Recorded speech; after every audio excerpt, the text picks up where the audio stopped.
Hi, members, and welcome back to Virtually BGCMC. Miss Nikki here, and today we're going to be reading Chapter 11 in Percy Jackson. Let's get reading. We visit the Garden Gnome Emporium. In a way, it's nice to know there are Greek gods out there because you have somebody to blame when things go wrong. For instance, when you're walking away from a bus that's just been attacked by monster hags and blown up by lightning, and it's raining on top of everything else, most people might think that's just really bad luck. When you're a half-blood, you understand that some divine force really is trying to mess up your day. So there we were, Annabeth and Grover and I, walking through the woods along the New Jersey riverbank, the glow of New York City making the night sky yellow behind us, and the smell of the Hudson reeking in our noses. Grover was shifting and braying, his big goat eyes turned slit-pupiled and full of terror. "Three kindly ones, all three at once." I was pretty much in shock myself, the explosion of bus windows still ringing in my ears, but Annabeth kept pulling us along, saying, "Come on, the farther away we get, the better." "All our money was back there," I reminded her. "Our food and clothes and everything." "Well, maybe if you hadn't decided to jump into the fight." "What did you want me to do? Let you get killed?" "You didn't need to protect me, Percy. I would have been fine." "Sliced like sandwich bread," Grover put in. "But fine." "Shut up, goat boy," said Annabeth. Grover brayed mournfully. "Tin cans. A perfectly good bag of tin cans." We sloshed across mushy ground through nasty twisted trees that smelt like sour laundry. After a few minutes, Annabeth fell into line behind me. "Look, her voice faltered. "I appreciate your coming back for us, okay? That was really brave. We're a team, right?" She was silent for a few more steps. "It's just that if you died, aside from the fact that it really sucked for you, it would mean the quest was over. And this may be my only chance to see the real world." The thunderstorm had finally let up. The city glow had faded behind us, leaving us in almost total darkness. I couldn't see anything of Annabeth except a glint of her blonde hair. "You haven't left Camp Half-Blood since you were 7? "No, only short field trips. My dad, the history professor." "Yeah, it didn't work out me living at home. I mean, Camp Half-Blood is my home." She was rushing her words out now as if she were afraid somebody might stop her.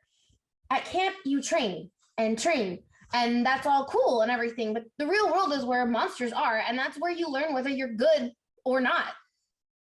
I didn't know better. I could have sworn I heard doubt in her voice. "You're pretty good with that knife," I said. "You think so?" "Anybody who can piggyback ride a fury is okay by me." I couldn't really see, but I thought she might have smiled. "You know," she said, "maybe I should tell you something funny back on the bus." Whatever she wanted to say was interrupted by a shrill woo-hoo-hoo, like the sound of an owl being tortured. "Hey, my reed pipes still work," Grover cried. "If I could just remember a Find Path song, we could get out of these woods." He puffed out a few notes, but the tune still sounded suspiciously like Hilary Duff. Instead of finding a path, I immediately slammed into a tree and got a nice sized knot on my head. Add that to the list of superpowers I did not have: infrared vision. After tripping and cursing and generally feeling miserable for another mile or so, I started to see a light up ahead. The colors of a neon sign. I could smell food, fried, greasy, excellent food. I realized I hadn't eaten anything unhealthy since I arrived at Camp Half-Blood, where we lived on grapes, bread, cheese, and extra lean cut nip-prepared barbecue. This boy needed a double cheeseburger. We kept walking until I saw a deserted two-lane road through the trees. On the other side was a closed-down gas station, a tattered billboard for a 1990s movie, and one open business, which was the source of the neon light and the good smell. It wasn't a fast food restaurant like I had hoped. It was one of those weird roadside curio shops that sell lawn flamingos and wooden Indians and cement grizzly bears and stuff like that. The main building was a long, low warehouse surrounded by acres of statuary. The neon sign above the gate was impossible for me to read because if there's anything worse for my dyslexia than regular English, it's red cursive neon English. To me, it looked like Atumeskidranjomen. What the heck does that say? I said. I don't know, Annabeth said. She loved reading so much, I'd forgotten she was dyslexic too. Grover translated. Auntie M's Garden Gnome Emporium. Flanking the entrance as advertised were two cement garden gnomes. Ugly, bearded little runts, smiling and waving as if they were about to get their picture taken. I crossed the street, following the smell of hamburgers. Hey, Grover warned. The lights are on inside, Annabeth said. Maybe it's open. Snack bar, I said wistfully. Snack bar, she agreed. Are you two crazy? Grover said. This place is weird. We ignored him. The front lot was a forest of statues, cement animals, cement children, even a cement satyr playing the pipes, which gave Grover the creeps. Blah, he bleated. Looks like my Uncle Ferdinand. We stopped at the warehouse door. Don't knock, Grover pleaded. I smell monsters. Your nose is clogged up from the Furies, Annabeth told him. All I smell is burgers. Aren't you hungry? Meat, he said scornfully. I'm a vegetarian. You eat cheese enchiladas and aluminum cans, I reminded him. Those are vegetables. Come on, let's leave. These statues are looking at me. Then the door creaked open, and standing in front of us was a tall Middle Eastern woman. At least I assumed she was Middle Eastern, because she wore a long black gown that covered everything but her hands, and her head was completely veiled. Her eyes glinted behind a curtain of black gauze, but that was about all I could make out. Her coffee-colored hands looked old but well manicured and elegant, so I imagined she was a grandmother who had once been a beautiful lady. Her accent sounded vaguely Middle Eastern too. She said, Children, it is too late to be out alone. Where are your parents? They're, Annabeth started to say, we're orphans, I said. Orphans, the woman said. The word sounded alien in her mouth. But my dears, surely not. We got separated from our caravan, I said, our circus caravan. The ringmaster told us to meet him at the gas station if we got lost, but he may have forgotten, or maybe he meant a different gas station. Anyway, we're lost. Is that food I smell? Oh, my dears, the woman said, you must come in, poor children. I am Auntie M. Go straight through to the back of the warehouse, please. There's a dining area. We thanked her and went inside. Annabeth muttered to me, circus caravan? Always have a strategy, right? Your head is full of kelp. The warehouse was filled with more statues, people in all different poses, wearing all different outfits and with different expressions on their faces. I was thinking you'd have to have a pretty huge garden to fit even one of these statues because they were all life-size. But mostly, I was thinking about food.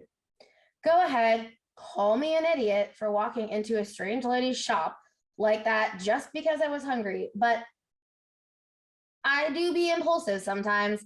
Plus, you've never smelled Auntie M's burgers. The aroma was like a laughing gas in a dentist chair. It made everything else go away. I barely noticed Grover's nervous whimpers, or the way the statue's eyes seemed to follow me, or the fact that Auntie M had locked the door behind us. All I cared about was finding the dining area, and sure enough, there it was at the back of the warehouse, a fast food counter with a grill, a soda fountain, a pretzel heater, a nacho cheese dispenser, everything you could want, plus a few steel picnic tables out front. Please sit down, Auntie M said. Awesome, I said. Grover said reluctantly. We don't have any money, ma'am. Before I could jab him in the ribs, Auntie M said, No, no, children. No money. This is a special case. Yes, it is my treat for such nice orphans. Thank you, ma'am, Annabeth said. Auntie M stiffened as if Annabeth had done something wrong. But then the old woman relaxed just as quickly, so I figured it must have been my imagination. Quite all right, Annabeth, she said. You have such beautiful gray eyes, child. Only later did I wonder how she knew Annabeth's name, even though we had never introduced ourselves. Our hostess disappeared behind the snack counter and started cooking. Before we knew it, she brought us plastic trays heaped with double cheeseburgers, vanilla shakes, and extra, extra large servings of fries. I was halfway through my burger before I remembered to breathe. Annabeth slurped her shake. Grover picked at the fries and eyed the tray's waxed paper liner, as if he might go for that. But he still looked too nervous to eat. What's that hissing noise? He asked. I listened, but didn't hear anything. Annabeth shook her head. Hissing? Auntie M asked. Perhaps you hear the deep fryer oil. You have keen ears, Grover. I take vitamins for my ears. That's admirable, she said, but please relax. Auntie M ate nothing. She hadn't taken off her headdress, even to cook. And now she sat forward and interlaced her fingers and watched us eat. It was a little unsettling having someone stare at me when I couldn't see her face, but I was feeling satisfied after the burger and a little sleepy. And I figured the least I could do was try and make small talk with our hostess.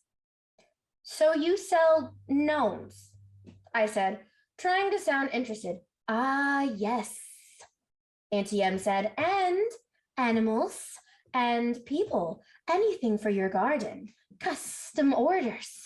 Statuary is very popular, you know.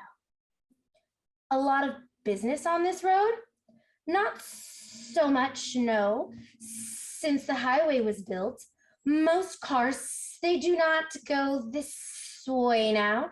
I must cherish every customer I get. My neck tingled, as if somebody else was looking at me. I turned, but it was just a statue of a young girl holding an Easter basket.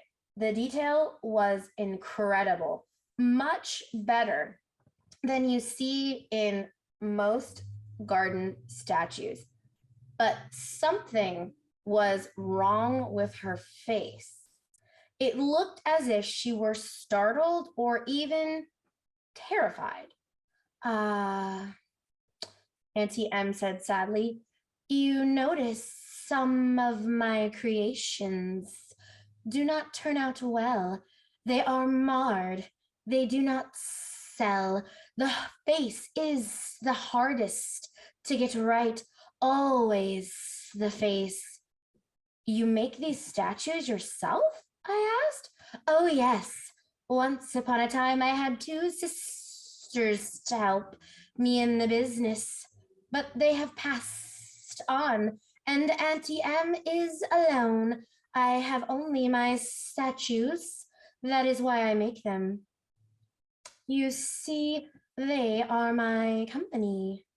The sadness in her voice sounded so deep and so real that I couldn't help feeling sorry for her. Annabeth had stopped eating. She sat forward and said, "Two sisters?" "It's a terrible story," Auntie M said. "Not one for children, really. You see, Annabeth, a bad woman was jealous of me long ago. When I was young, I had a boyfriend, and this bad woman was determined to break us apart. She caused a terrible accident. My sisters stayed by me. They shared my bad fortune as long as they could, but eventually they passed on. They faded away. I alone have survived, but at a price. Such a price." I wasn't sure what she meant, but I felt bad for her. My eyelids kept getting heavier, my stomach full, making me sleepy. Poor old lady, who would want to hurt someone so nice? "Percy," Annabeth was shaking me to get my attention. "Maybe we should go. I mean, the ringmaster will be waiting." She sounded tense. I wasn't sure why. Grover was eating the waxed paper off the tray now, but if Auntie M found that strange, she didn't say anything. "Such beautiful gray eyes," Auntie M told Annabeth again. Yes, it has been a long time since I've seen gray eyes like those." She reached out as if to stroke Annabeth's cheek, but Annabeth stood up abruptly. "We really should go." "Yes." Grover swallowed his wax paper and stood up. "The ringmaster is waiting, right?" I didn't want to leave. I felt full and content. Auntie M was so nice. I wanted to stay with her a while. "Please, dears," Auntie M pleaded. "I so rarely get to be with children. Before you go, won't you at least sit for a pose?" "A pose?" Annabeth asked. "A photograph. I will use it to model a new statue set. Children are so popular, you see. Everyone loves children." Annabeth shifted her weight from foot to foot. "I don't think we can, ma'am." "Come on, Percy." "Sure we can," I said. I was irritated with Annabeth for being so bossy, so rude to an old lady who just fed us for free. "It's just a photo, Annabeth. What's the harm?" "Yes, Annabeth," the woman purred. "No harm." I could tell Annabeth didn't like it, but she allowed Auntie M to lead us back out the front door into the garden of statues. Auntie M directed us to a park bench next to a stone satyr. "Now," she said, "I'll just position you correctly. The young girl in the middle, I think, and the two young gentlemen on either side." "Not much light for a photo," I remarked. "Oh, enough," Auntie M said. "Enough for us to see each other, yes?" "Where's your camera?" Grover asked. Auntie M stepped back as if to admire the shot. "Now, the face is the most difficult.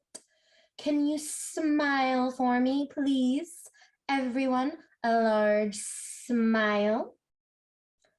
Grover glanced at the cement satyr next to him and mumbled, "That sure does look like Uncle Ferdinand." "Grover," Auntie Em chastised, "look this way, dear." She still had no camera in her hands. "Percy," Annabeth said. Some instinct warned me to listen to Annabeth, but I was fighting the sleepy feeling, the comfortable lull that came from the food and the old lady's voice. "I will just be a moment," Auntie Em said. "You know, I can't see you very well in this cursed veil." "Percy, something's wrong," Annabeth insisted. "Wrong?" Auntie Em said, reaching up to undo the wrap around her head. "Not at all, dear. I have such noble company tonight. What could be wrong?" "That is Uncle Ferdinand," Grover gasped. "Look away from her," Annabeth shouted. She whipped her Yankees cap onto her head and vanished, her invisible hands pushing Grover and me both off the bench. I was on the ground, looking at Auntie Em's sandaled feet. I could hear Grover scrambling off in one direction and Annabeth in the other, but I was too dazed to move. Then I heard a strange, rasping sound above me. My eyes rose to Auntie Em's hands, which had turned gnarled and warty, with sharp bronze talons for fingernails. I almost looked higher, but somewhere off to my left, Annabelle screamed, "No, don't!" More rasping, the sound of tiny snakes right above me from about where Auntie Em's head would be. "Run!" Grover bleated. I heard him racing across the gravel, yelling, "My!" to kickstart his flying sneakers. I couldn't move. I stared at Auntie Em's gnarled claws and tried to fight the groggy trance the old woman had put me in. "Such a pity to destroy a handsome young face," she told me soothingly. "Stay with me, Percy. All you have to do is look up." I fought the urge to obey, and instead I looked to one side and saw one of those glass spheres people put in gardens, a gazing ball. I could see Auntie Em's dark reflection in the orange glass. Her headdress was gone, revealing her face as a shimmering, pale circle. Her hair was moving, writhing like serpents. Auntie Em. Auntie Em. How could I have been so stupid? Think, I told myself. How did Medusa die in the myth? But I couldn't think. Something told me that in the myth, Medusa had been asleep when she was attacked by my namesake, Perseus. She wasn't anywhere asleep now.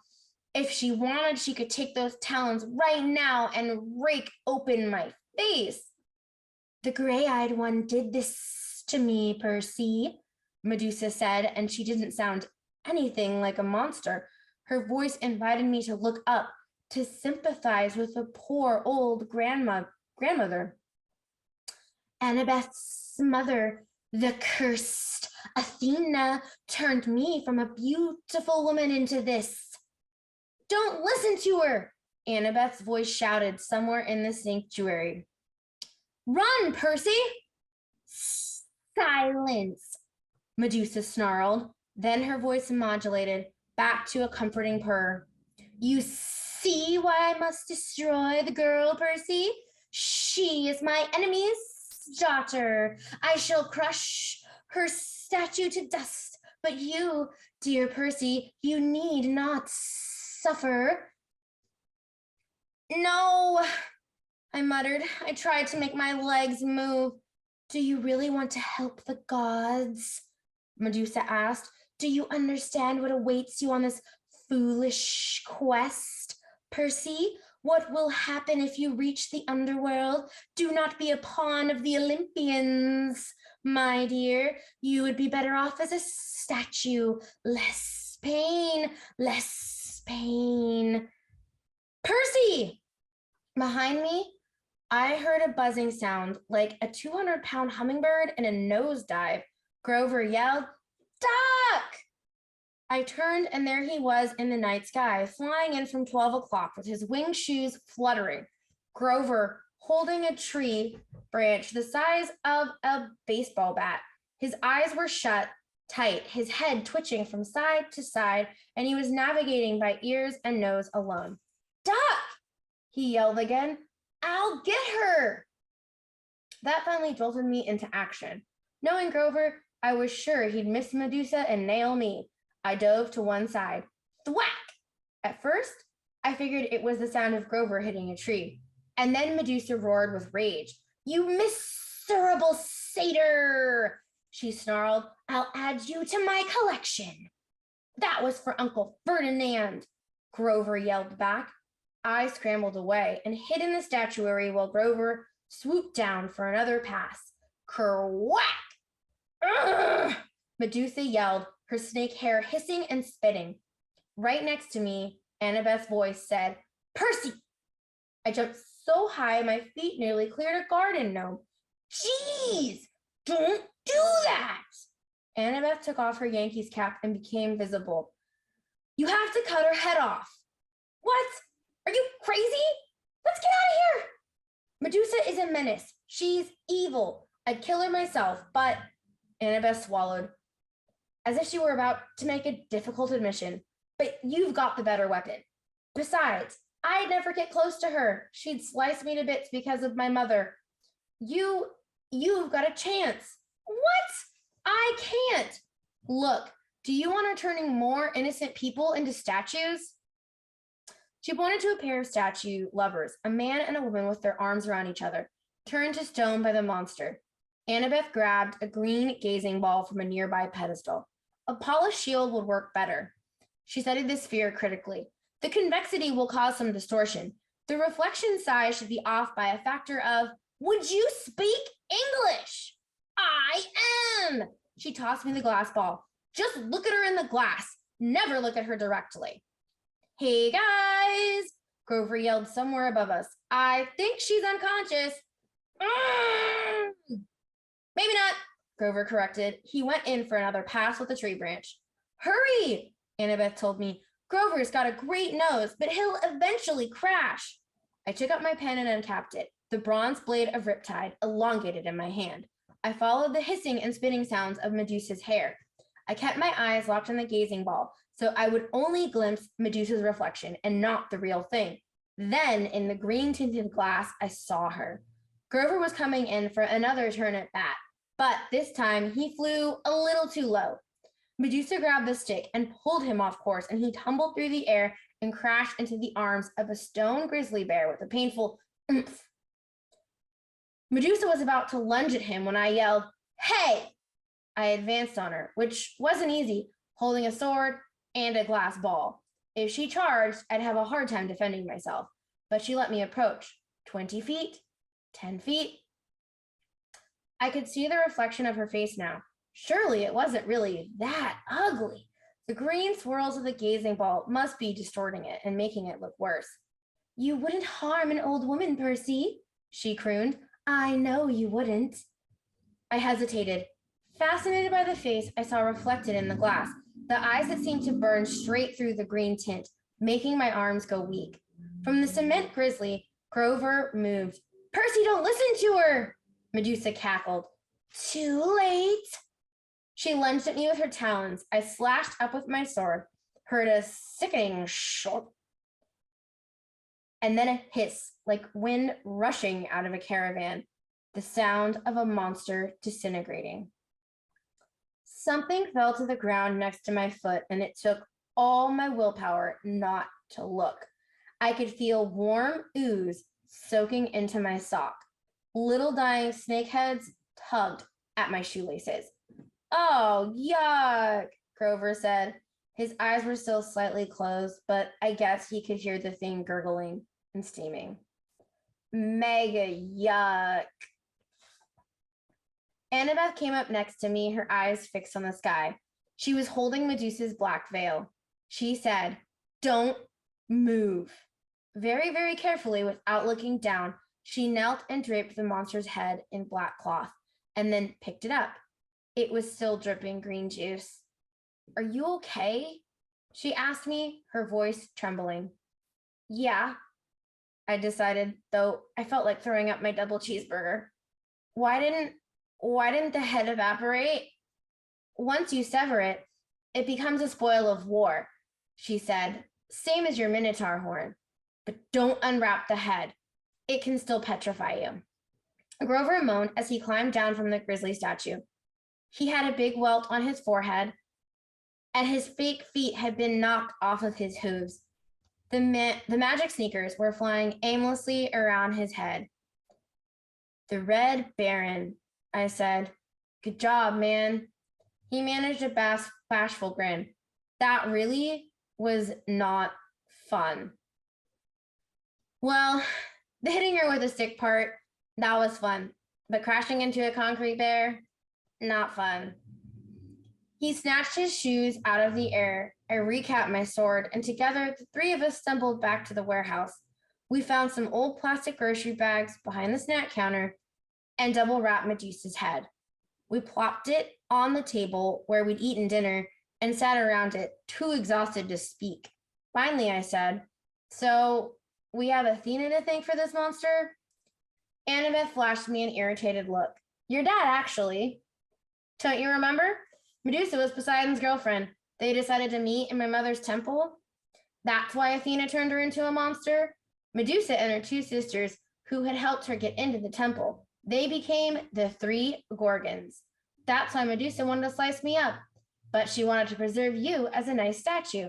She's still sweet on your dad. You probably reminded her of him. My face was burning. Oh, so now it's my fault we met Medusa? Annabeth straightened in a bad imitation of my voice. She said, it's just a photo, Annabeth. What's the harm? Forget it, I said. You're impossible. You're insufferable. Hey, Grover interrupted. You two are giving me a migraine, and satyrs don't even get migraines. What are we going to do with the head? I stared at the thing. One little snake was hanging out of a hole in the plastic.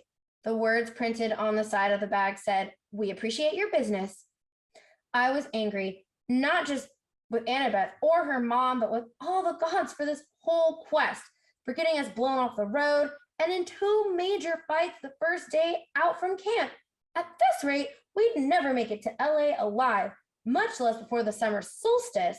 What had Medusa said? Don't be a pawn of the Olympians, my dear. You would be better off as a statue. I got up. I'll be back. Percy, Annabeth called after me. What are you? I searched the back of the warehouse until I found Medusa's office. Her account book showed her 6 most recent sales, all shipments to the underworld to decorate Hades and Persephone's garden. According to one freight bill, the underworld's billing address was DOA Recording Studios, West Hollywood, California. I folded up the bill and stuffed it in my pocket. In the cash register, I found $20, a few gold drachmas, and some packing slips for Hermes Overnight Express, each with a little leather bag attached for coins. I rummaged around the rest of the office until I found the right size box. I went back to the picnic table, packed up Medusa's head, and filled out a delivery slip. The gods, Mount Olympus, 600th floor, Empire State Building, New York, New York, with best wishes, Percy Jackson. They're not going to like that, Grover said. They'll think you're impertinent. I poured some gold drachmas in the pouch. As soon as I closed it, there was a sound like a cash register. The package floated off the table and disappeared with a pop. I am impertinent, I said. I looked at Annabeth, daring her to criticize. She didn't. She seemed resigned to the fact that I had major talent for ticking off the gods. Come on, she muttered. We need a plan. Okay, members, now that we have finished chapter 11, we visit the Garden Gnome Emporium. I have a couple comprehension questions for you. Question number 1, who was Auntie M? Question number 2. Why did Grover think the statue was his Uncle Ferdinand? And question number 3. Why did Grover say that Percy was being impertinent? We'll catch you next time where we read chapter 12. We get advice from a poodle. Bye.